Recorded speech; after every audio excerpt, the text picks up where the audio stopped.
there's some anime that just resonate with people, you know what I say? Some anime that people just get sucked into it.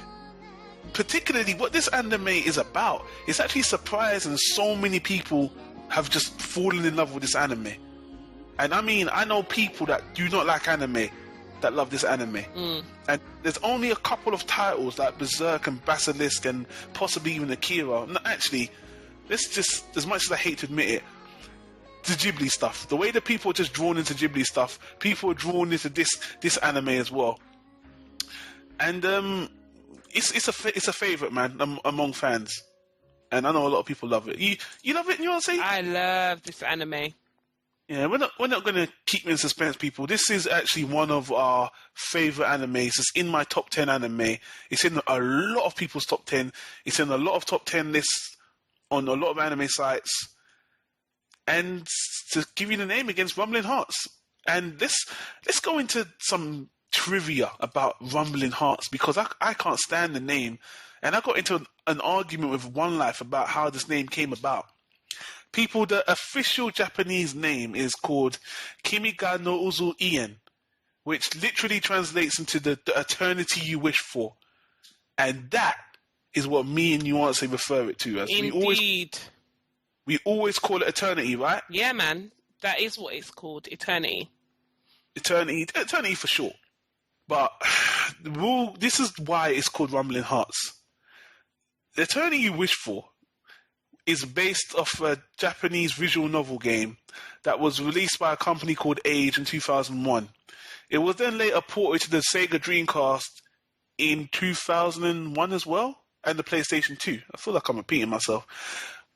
When they translated into English, they went with the name Rumbling Hearts, mostly because the eternity you wish for was too long, which I understand, but... And it's a literal translation, isn't it? Yeah. Of the Japanese title. I mean, isn't there an anime called The World Only God Only Knows?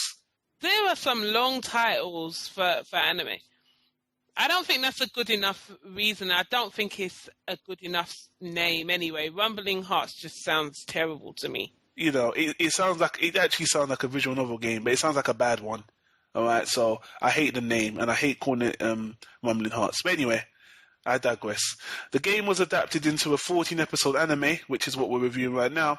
It first aired in October 2003 to January 2004. The US dub was released in 2007, which was 3 or 4 years later. The series has also been released in the UK and Australia, but in the UK and Australia, it goes by the name Rumbling Hearts Kimi no Zo. And now, apparently, there's been so much confusion about what to call this anime. Now in Japan, it's only referred to as Kimi no Zo, for sure. And, you know, I just wish it was called Kimi no Zo from the beginning. Yeah. You know, just for simplicity's sake. I mean, it doesn't matter. Anything's better than Rumbling Hearts, man. That name's just so bad. It's just caused so much confusion over the years, and, you know. Anyway, you want to say, let's talk. Let me give the basic premise for this anime, because you know, what is this anime about? Rumbling Hearts? Must be some soap drama bullshit. Well, initially, the story starts off in your typical high school setting with 4 friends, Mitsuki, Shinji, Haruka, and Takayuki. They're in their 3rd year of high school. I believe that's the last year of high school in Japan. Alright, during the first 2 episodes, it's shown that Mitsuki and Haruka are best friends, and Haruka has had a crush on one of her fellow classmates, Takayuki, for a very long time. Now, because she's a really shy girl, her best friend Mitsuki sees that she's feeding on Takayuki, and Mitsuki decides to play matchmaker. Takayuki himself, he doesn't really know about Haruka's feelings, but his friend Shinji also decides to help Mitsuki play matchmaker and get Haruka and Takayuki together. So after some light-hearted romantic misunderstandings, Haruka and Takayuki actually successfully form a romance, mostly due to Mitsuki's matchmaking. However, there seems to be a weird vibe coming from Mitsuki, and I think it's quite obvious she has her own feelings towards Takayuki. Anyway, after Takayuki and Haruka are formally boyfriend and girlfriend, things seem to settle down, and the 4 friends pretty much go back to normal. You know, they hang out, they still hang around the school, blah, blah, blah, blah, until one fateful day. On that fateful day, Takayuki planned a date with Haruka, but he's running late because he's with Mitsuki buying her a birthday gift. When he eventually does get to the meeting place where he's meant to meet Haruka, something's going on in the area. There's a lot of commotion and there's some kind of accident. Takayuki starts to get a bit worried and he starts frantically looking for Haruka, only to soon find out that she has been the victim in the accident. That, people, happens around, I think that's the end of episode 2. Yeah. And as soon as that happens, the opening for the anime starts. That's the first time you see the opening, and it lets you know that this is where the anime has begun. So what soon follows afterwards is a story about love, regret, betrayal, and friendship, which we're going to get into in a little more detail, but that's the basic premise. It kind of sets up this... It sets up the scenery, sets up the stage, wouldn't you say, Nuance? It sure does. Nuance, let's talk about the animation. How do you feel about the animation for this? Yeah, I really like that animation. Obviously, like you said, it was done in 2001. 2003? I'm sorry. I thought it was... The game was released in 2001. Okay. Yeah, so yeah, the animation, it was 2003, 2004, so yeah. So the animation was fine. It was not over-sexed, in a sense. Can I say that? Over-sexualized? Over-sexed? Yeah, over-sexualized, yeah. And it was enjoyable for me. I had no problems with it at all. Yeah, I felt the same way. I mean, a lot of these dramas now, recently, you get fan service automatically, even if it's a drama, or the characters look particularly, the female characters look particularly voluptuous, big breasts. They were pretty, but like you said, it wasn't over-sexualized. I didn't feel any hentai. There were scenes of sexual nature, but they were appropriate to the situation. So Indeed. It's just adult. It's adult, and it's done well. And the character designs were good. Overall, the animation was good. And it's nearly been 9 years, 10 years since it was done. And I think it's aged actually quite well, everything considering. Yeah, I watched a couple of episodes recently, and it still looks okay. Yeah, we had to go and look and, refresh our memories because it has been a long time. And we both saw the Japanese sub, right? We did. Yeah, we saw it around the time it came out, and it was a phenomenon at the time. So let's talk about the sound, man.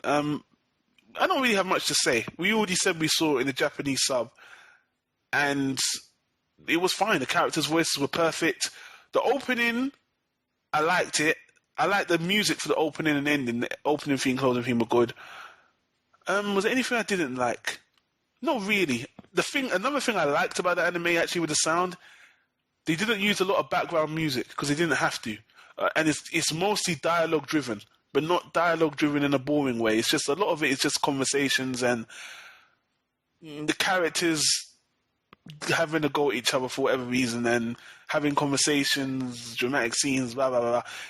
It's dialogue driven and it's good, but it's not boring at all. Yeah, I totally agree. I had no problems with it. I fell into the emotion of the audio quite well. Obviously, even though it was in Japanese and I was reading, and it carried over well. I had no problems with it whatsoever. It was very, very strongly dialogue driven, but it wasn't so much of a read that it would give you like a headache or that you had to pause it or anything. So yeah, very good. All right, now, you know what I'm saying? I wanted to get all that out of the way because this is all about the storyline. And it's really hard for us people to talk about this storyline without giving spoilers. So we're going to have to kind of spoil it. So we already said we love this anime, and it is a drama. And the anime basically starts off at episode 2. And just before we start talking about the story, one more thing I have to mention is the English dub. Now, I think this is one of the animes I've been really waiting for them to do an English dub, yeah? And Funimation picked it up. Funimation, there's been a bit of controversy with this dub because Funimation decided to be very liberal with the approach of the script. And I think this anime, it feels very Japanese in a way with emotions, and it's kind of cold in all aspects. And Funimation felt they had to rewrite the script for the Western audiences so we can digest it or understand it better. Because, I don't know. Now, I still haven't watched the dub, so I don't know exactly all the things they changed. If you go to Wikipedia, people, you can check. Wikipedia have listed some of the things they've changed, and to be specific, they focus on changing Takayuki's character. Because apparently in the Japanese dub, he suffers from post-traumatic stress disorder, which is apparent to anyone. But in the English dub, they decide to make his character a lot more approachable. Because, I don't know, man. The thing is, I kind of wish we watched all of the dub so we can compare the two and see how much they changed it. But for the most part, people who have seen the Japanese sub already have said that what Funimation did makes sense, but it feels like a slightly different anime. And from what I saw of the dub, I felt like I was watching something slightly different than what I'd watched before.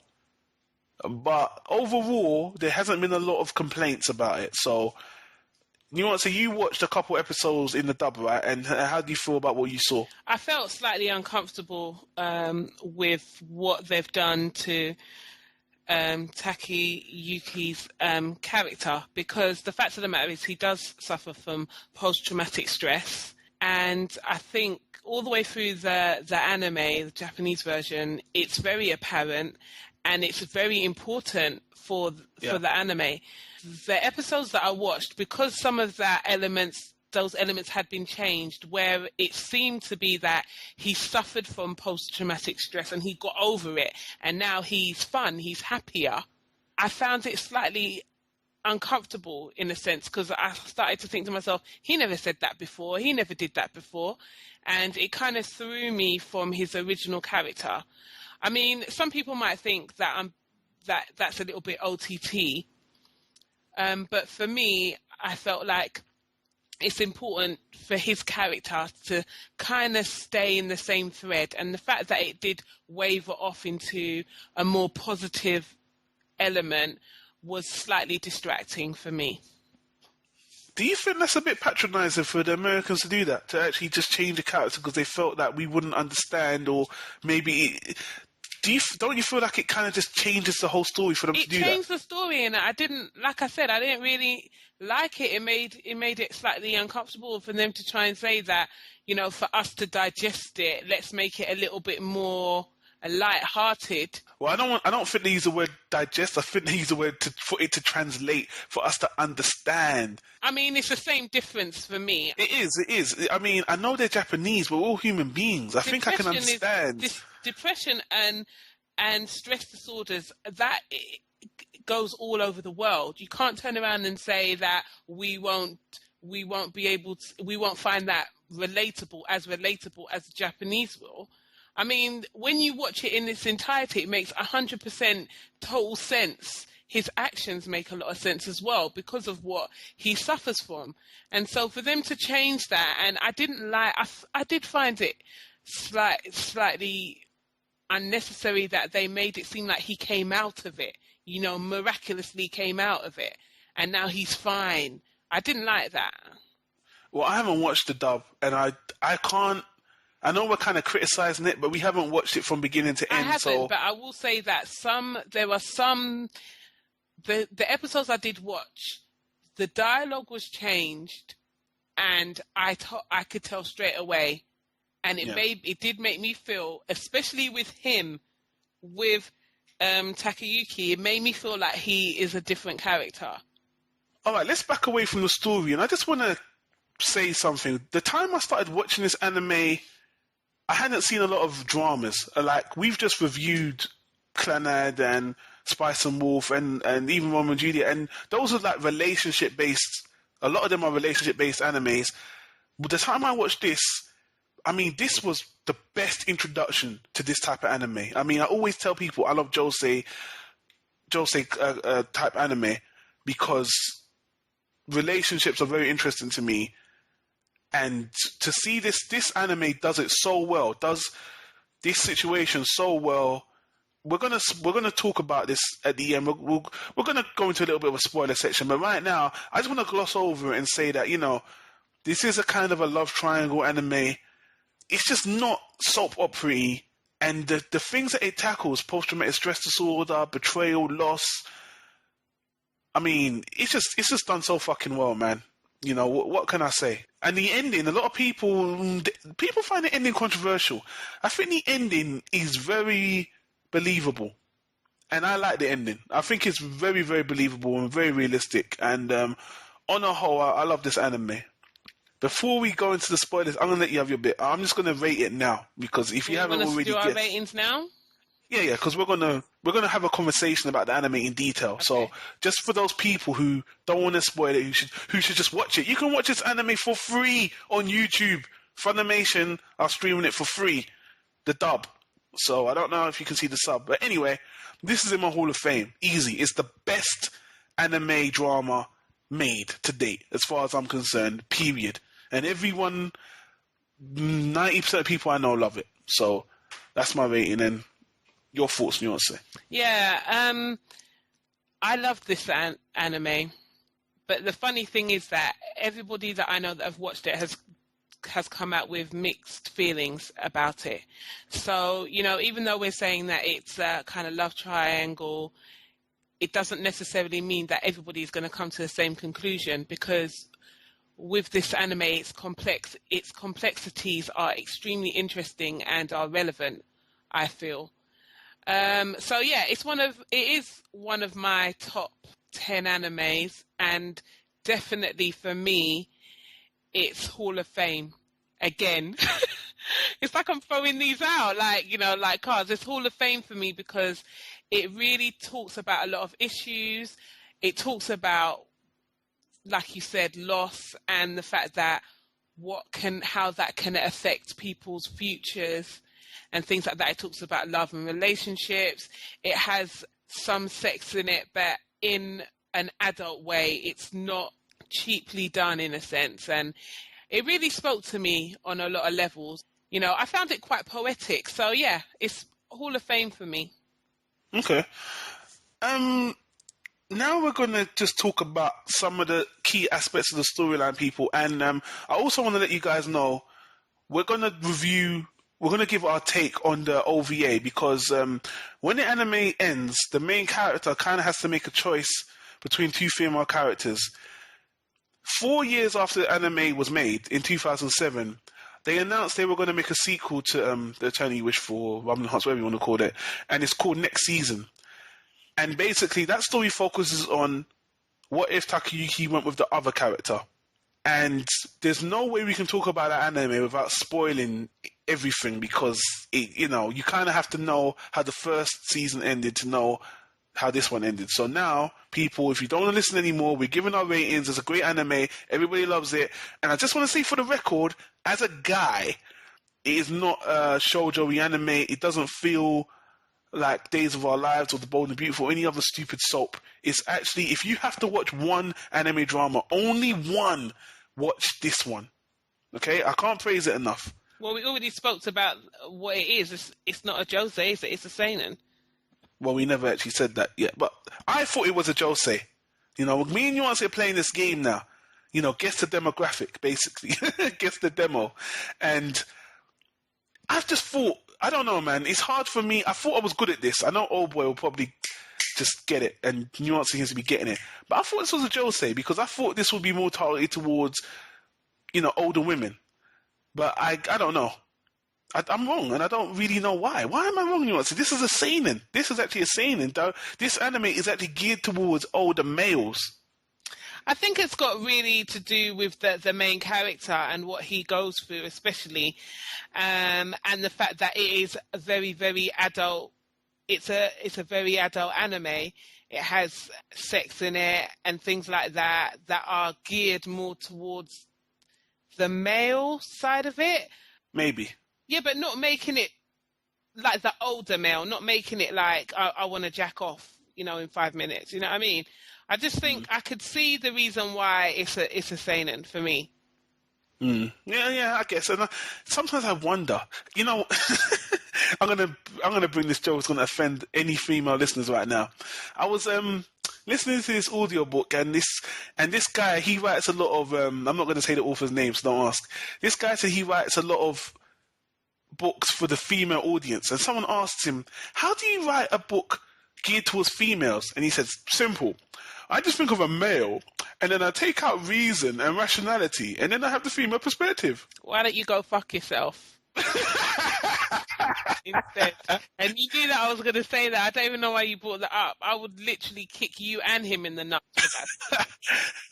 I'm only quoting what the guy said, you're and quoting with a smile. I don't agree with that though. Yeah, right. If you ever want to get laid again, you better not agree with that. I'm reading the Hunger Games and I'm loving it, people. So Anyway, What to do with the slice of my point being that this kind of anime just makes me wonder if this isn't geared towards female, then what is? I don't know if it's geared towards females in the way. It isn't. It's geared towards males, and I wonder if it's in the general way, because it talks about issues that as females we do not feel comfortable about.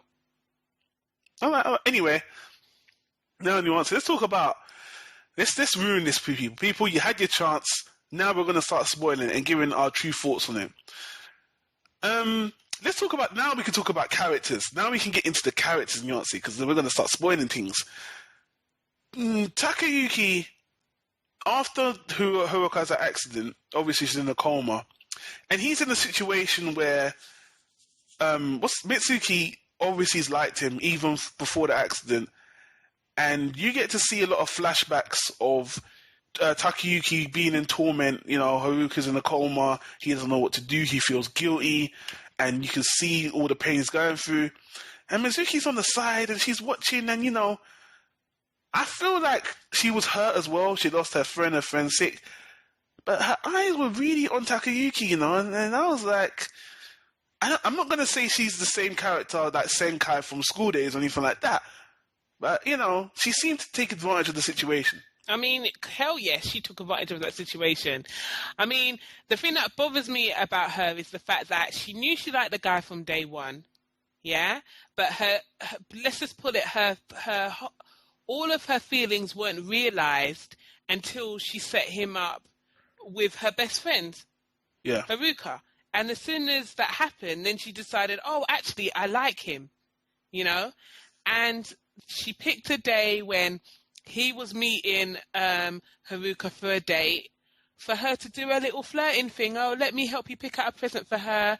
And okay, hold on. You're being a little bit harsh, because even we spoke about this before. It's my and you didn't say it. It's my opinion. No. I know it's your opinion, but you didn't say it like this before. You were saying that when Haruka and Takayuki got together, she realized that relationship wasn't going to stay the same. And I don't want you to paint her as a villain, because I don't feel like she's a villain. Obviously, there was 4 of them hanging around together, and Mitsuki liked Takayuki, but she never said anything, because they were all 4 friends were hanging around together. And as soon as Haruka turned around and said that she likes Takayuki and she wants to be with him, Mitsuki realized that she had feelings for him. She realized that the relationship that they had as a foursome wasn't going to stay the same, and she realized that she actually does have feelings for him. But she didn't act on those feelings at that point. She still went ahead and set up her best friend with him. But then, even saying that, she didn't back away 100%. She was still there with her feelings, getting upset, crying in her bedroom over this situation that she kind of started and progressed, because, like you said, you were talking about, was it episode 1, where Haruka actually went to Takayuki and said that, I like you. Asked her, do you like me too? And he said, maybe. And she ran off crying. And then Mitsuki told him off and said, look, she likes you and blah, blah, blah. So she actually pushed these 2 people together. And then as soon as... Very much so. And as soon as they got together, then she realised that, oh, hold on a minute, I've got some strong feelings for him myself, that she chose not to back away from, 100%. And then, obviously, the accident happened, and that happened because Mitsuki and Takayuki were going out to buy a present for his girlfriend, and... No. He was buying Mitsuki a present for her, for her birthday. Oh, he was buying... See, there you go. Yeah, and she was keeping him, just spend some more time with me. So how could you expect me not to have these feelings towards Mitsuki? Right? Yeah. Obviously, the accident happened, Haruka ended up in hospital. Takayuki ended up with a bad case of post-traumatic distress because when he got to the scene, all he saw was a big pool of blood and the ribbons in her hair and all this kind of stuff. So he went into kind of shell shock and ended up in with a serious case of depression. Mm-hmm. And, you know, that sent him into a totally different vein of his life for the next three years. And while that was happening, Mitsuki took that upon herself, or saw the opportunity to get right back into his pants. I can hear the smile on your face as you're saying that. Smile. Say that, you know, she's a bit of a bitch. From a female point of view... Well, I'll tell you what, I don't know if you've forgotten this, but boy, Akane, that's Haruka's sister, really gives it to her, though. So I think she even slaps her, even. Yeah, but that, you know, Akane didn't have all the information.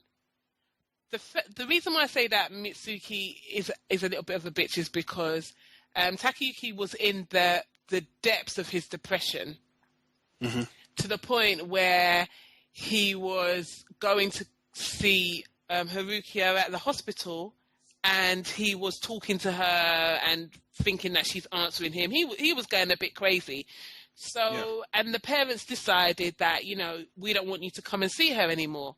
That same day, Mitsuki was there when that happened and went back to his apartment and was like, I love you, I've always loved you, I want to be with you, blah, blah, blah. The man's crying, he's full of tears and upset. And what does she do? Pull out her boobs. Now, I'm sorry. I don't know a man alive, depressed or not depressed, is not going to want to squeeze on a fit woman's boobs. I can't disagree with that. But what I will say is, though, I don't know how much time had passed since it happened. That maybe because she was in that coma for 3 years, and I'm not saying there's a time limit or there's a clock or when it's okay to betray your friend. I'm just saying that I wonder if it got to a point that I'm not talking about her, because I agree what she did was basically wrong anyway, but I was wondering if they kind of gave up on her waking up anyway. It was actually the first year that she was in the coma, I believe, because I remember that her hair was still quite short. I think it's not about the time limit. It's just the fact that Mitsuki didn't really have any... you know, respect. Hesitation? She didn't have any hesitation. She saw an opportunity and she jumped his bone. She jumped at it to the point. I have to admit, I do agree with you that if I saw Mitsuki agonizing over it a bit, which I didn't, and they definitely didn't show in anime, then maybe it would seem a bit more balanced. But basically, it's like Takayuki's watching Haruka, and Mitsuki's watching Takayuki. Yeah, and there's no Mitsuki watching Haruka thinking, my friend. She's just looking at... She never thought that. And, you know, they did start doing things that was supposedly trying to make us look at it from Mitsuki's side, with the fact that when she was in school, she was a really, really strong swimmer. And then after everything happened with the accident, she gave up swimming. And I don't know if that has got to do with more of the guilt, because she feels guilty about what happened, or because she really just wanted to... No, I'm not going to say that. That's really wrong of me to say she really just wanted to be with... I knew you were going with that. No. I believe it has to do with the guilt of the situation. Yeah, but I think that it just got to a point where she just wanted Takayuki, and there was nothing that no one could say to stop her. To the point where their friends, sorry, let me just say, to the point where the fourth member that we haven't mentioned, because he does play such a small part, Shinji, who was one of the foursome, and who was Takayuki's best friend, actually turned around to Mitsuki and said at one point, look, I've known this guy for a long time. I know he's depressed, but you need to leave him alone for a while and he will get over it. He needs to pick himself up himself. And whether that is true or not, I truly don't believe she was the right person to help him anyway. But she did not give him chance to grieve, really, because it was only the first year of everything that had happened. And she just saw the opportunity to kind of just get in there before he had a chance to wake himself up from his depression or realize that he needs to get help. she just kind of took over his life. There's another scene I want to mention because I think it's a bit poignant. That in episode 2 or 1, I believe, basically when before the accident, when Haruka asks Takayuki if she likes him, she says, "Do you even like me?" And he's like, "Maybe." There's a bit where Mitsuki comes up to Takayuki and says, "You need to understand something. We wouldn't have been friends if it wasn't for Haruka." She actually says that, I wanted to get close to you so you can get close to her. Because before that, you guys were just not the kind of guys I hang around with. And I was like, okay, that's interesting. And then she was like, but then when we did start hanging out, we started having so much fun and, we just became a foursome. And, now things are changing. And then that's when I was thinking to myself, yeah, you fucked up.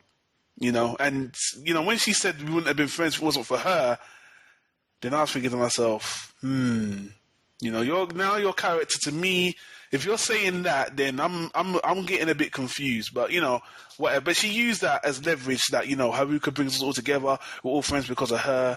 She's a really nice girl. And, she really pushed Takayuki in his arms. Yeah. The second thing I want to mention is after she woke up, she started backpedaling a bit because the full guilt of what she had done kind of was in her face. Because after she woke up, and the thing with her waking up was she had amnesia. She just thought it was the next day after the accident. Yeah. So they had to pretend that nothing had changed. And because of that, she had to face what she had done. Because she knew that if Haruka found out, it would just be like, it would feel like a betrayal, like a quick betrayal. So she had to backpedal. She had to forcibly remove herself for her friend to recover. And funny enough, another bitch moment, which I can't remember clearly, she actually has a confrontation with Haruka. And I think she actually tells her that they're together. And then, I think she gets slapped by Haruka. And Haruka falls back into a coma. I'm thinking about it. And I don't actually think Haruka and Mitsuki are real best friends. The reason why I say that is... I don't blame you for saying that based on everything happens in the anime. Yeah, because another thing is that, fair enough, they turned around and they said that, Takayuki, you can't come and visit her anymore, but they never said that Mitsuki can't come and visit. That's another good point. Yeah, and as soon as it was made 100% clear that Takayuki couldn't visit no more, Mitsuki was kind of like, yeah, okay, I'm just going to go with that. And she never visited her. She never visited her best friend at all. Well, that was my point. My point. Yeah. Yeah. My point was that while Takayuki was looking at Haruka, she was only looking at Takayuki. She wasn't looking at her friend. And like I said, if I saw her agonize over Haruka's situation more, then it would have been a much more compelling drama. Yeah. Because then it would have been like, I love my best friend, but I love him, that would have been more drama to the show, And I don't know if it would have been too much though, because then I think it would have been too much. It would have been like frustrating because I would have been like, what the hell's wrong with you? Like, you should always pick your girlfriend, because you two are supposed to be best friends. I think it would have brought a lot more tension. And the anime was great anyway without that. And they simplified the story to not have that there. But again, if they did have that there, probably would have made that much better. But anyway, so we've gone over and over about this. Yeah. I want to move on to the second season, or the alternate season. The reason why I left this part for the spoiler section, people, is because you need to know that at the end of the first season, which let's give our thoughts on that as well. At the end of the first season, Takayuki decides to leave town with Mitsuki. Personally, I thought, to me, it was like, okay, you know what? Haruka and Takayuki weren't together for long.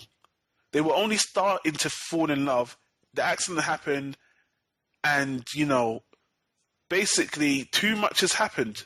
It might have been a day to Haruka when she woke up again, but Takayuki, he went through trauma, loss, he didn't have his girlfriend, he had no one, guilt, and basically when she woke up, he felt an obligation to be with her, but he had already, I don't want to use the word cheated on her, might as well. He had already cheated on her with her best friend, but then it was like, it isn't my fault. I think he was torn with so many things, and obviously I think also Mitsuki was a bit torn up about how she, betrayed her friend a little bit. I don't believe that she was torn up about that. I think she was torn up. All right, we're still talking about. I think she was torn up about how much it was affecting Takayuki, and I think she felt like she was dragging him down. That is one thing I do. I felt like she felt she was making his life much harder because sticking with her basically would affect Haruka, and he was a very guilty person. So she tried to cut herself off from him, but she wasn't trying hard enough. Anyway,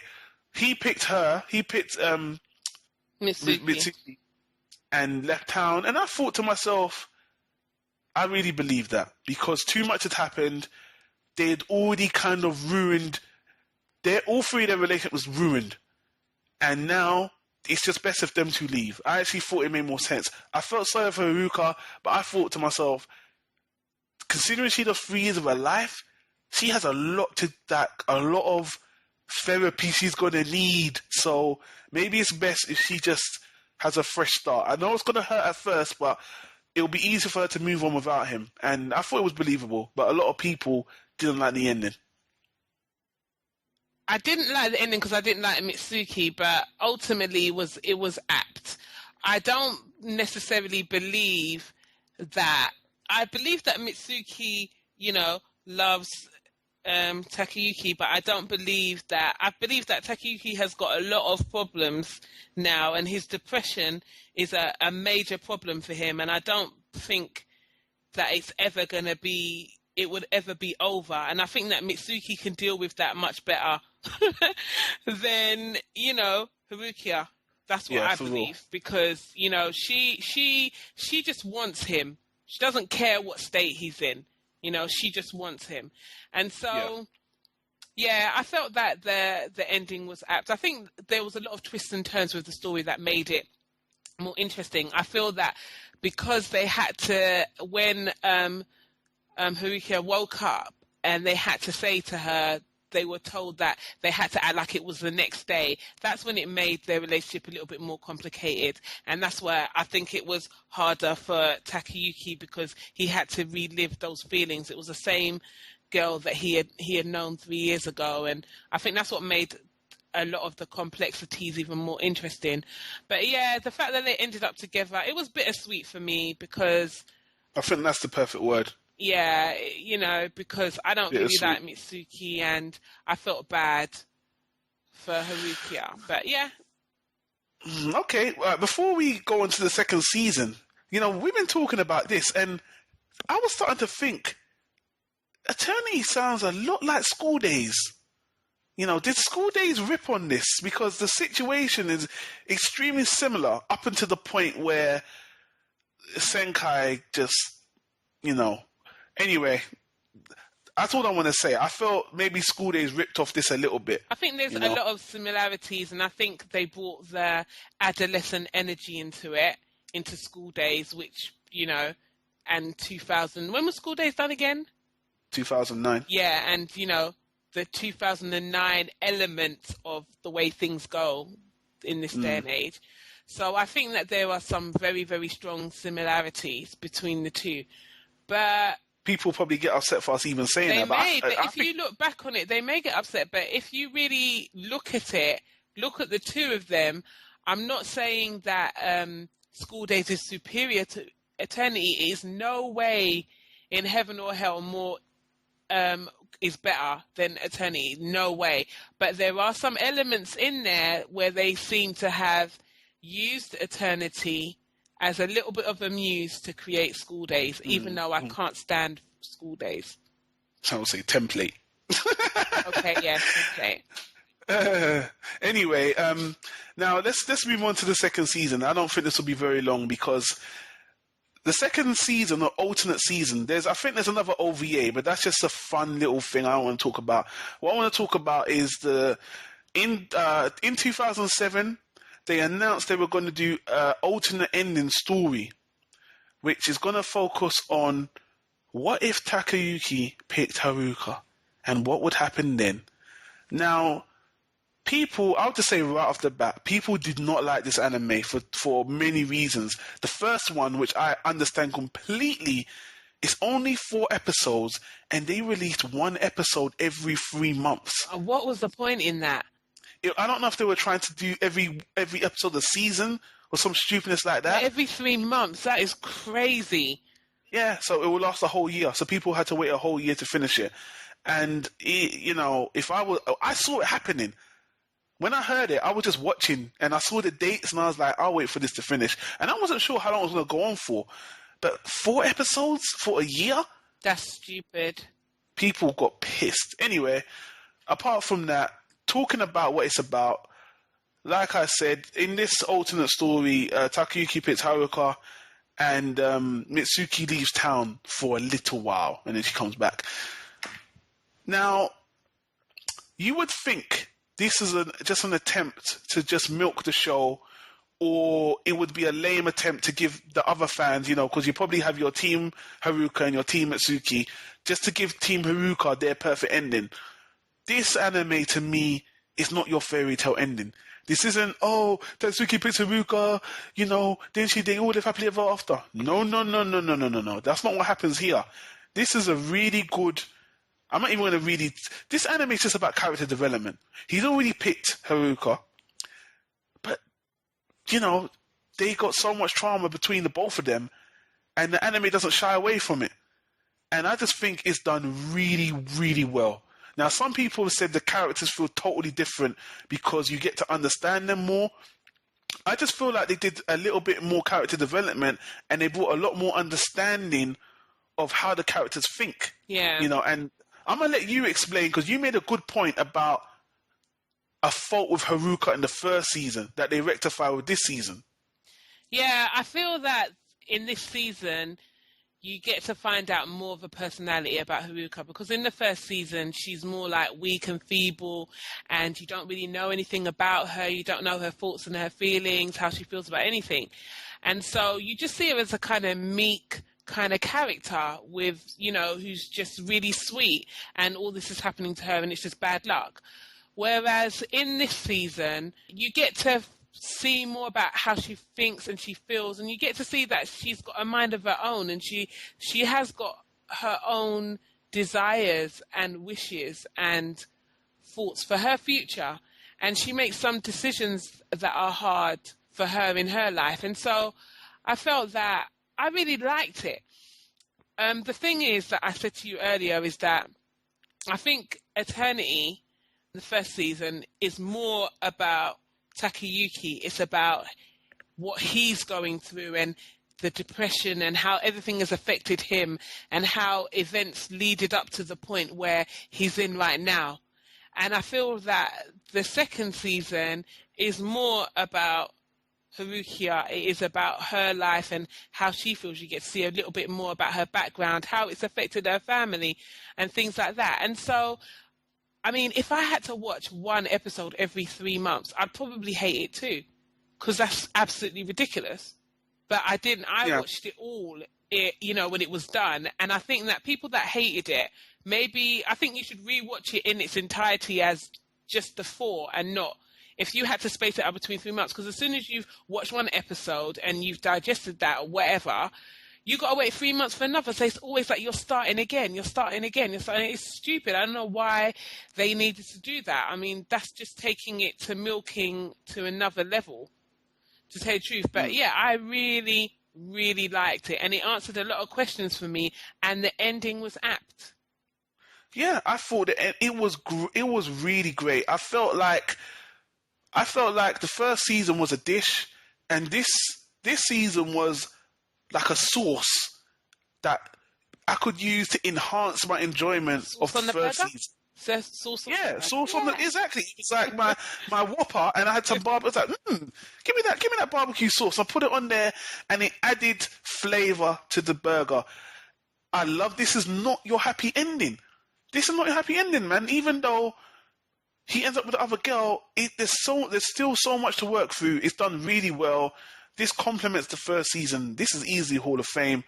The only thing is, part of me wonders if they're ever going to, distribute this, because maybe it's just too small of a series. But I really feel like this adds a lot more the first season was good anyway. It didn't need this, but this just makes it even better. Yeah, I mean, you get to find out some things about Mitsuki which you didn't know as well. Yeah. So, and Takayuki, there's a lot more character development on Takayuki, and yeah, like I said, Mitsuki comes back and she explains how she was thinking, and one of her workmates is there telling her how pathetic she is, and you know why she even come back, and she's like, no, why should I leave? You know, I could live my life, and it's a really solemn ending. To me, it's a solemn ending. Is it a better ending than the first one? In some ways, yes. But to me, it's best if I say this. It could have went either way. And this, to me, it's a way to reflect on the first show. A really good way to reflect on it. And one thing that everyone commented on is they hated the animation. They said the animation done really poorly. I don't think the animation was any better than the first, and I think it was even a bit poorer. I didn't really care. All I cared about was the characters. It was nice seeing them back. It was worth the wait, but I wouldn't have watched it the way they aired it. But it was worth the wait, you know. And I think all people that hate it, I understand your frustration, but it is not an attempt to milk the show. It is actually a really good side dish for the show, and I really loved it. It just added. It just enhanced my love and reminded me why I loved the first season in the first place. Anyone that hasn't seen it should check it out. But I think a lot of people get their hopes up. Like, oh, it's going to be another Eternal. No. I don't think you can do that story again, because after that story, it got kind of played out, because there were other anime that kind of took that and twisted it in different ways. Do you see what I mean? So it's kind of played out after that. So you can't. I think that it's an epitome of an alternative ending, and I think that's what people need to understand. We watch a lot of anime that have alternative endings, and we're like, what the hell was that? Makes no freaking sense. Like, why waste time doing this? We mentioned this in Clannad when they had those alternate what if you ended up with that girl, and to be honest, it kind of didn't do it too bad either. Only one of the endings, the alternate endings in Clannad, was good. Do you not think so? I know we've spoken about this earlier. The twins one was okay. It wasn't that great, but there was one that was as solid as this one. And, you know, as far as alternate endings go, this was perfect. To me, there was nothing wrong here. Nothing. Apart from animation, which is not really a big deal, you know, I think this was an excellent alternate ending, which wasn't necessary, but it enhanced everything. I know I said I've gone on and on and on about this, but you know, Hall of Fame again. It's no different than the first series. I loved it. So check it out, people. Yeah, for me too. I would definitely give it a Hall of Fame. It's in the same thread as the first one. It's a good add-on. I hope I'll get my special DVD pack, and I'd like to see that on the end of it, you know, as a pluso. Well, I would have said it would have happened, but now with this whole, you know, anime company shutting down and DVD sales going down and just straight to, you know, digital. But I would like to see this in dub. And you know what? I know we said we haven't seen the dub, but I will purchase all of the dub. I haven't seen all of the dub, but I want to watch it from scratch again. And I might have to watch it Japanese just to compare the two. Because, like I said, you can go on Wikipedia and see the changes, but I really want to know what the Funimation did to change things so drastically. But for the most part, what Funimation did makes sense, but some people just felt it was unnecessary. And off the top of my head, and from what I've seen, I don't think they needed to do that. But, you know, we'll see. Yeah. Maybe we'll bring this up in a future podcast, how we thought about the dub or something. I doubt it, though. I mean, I've already said my thoughts on it, and the poignant episodes I saw, I felt that it was unnecessary. It just turned him into a slightly different character, where his depression wasn't the forefront of his character.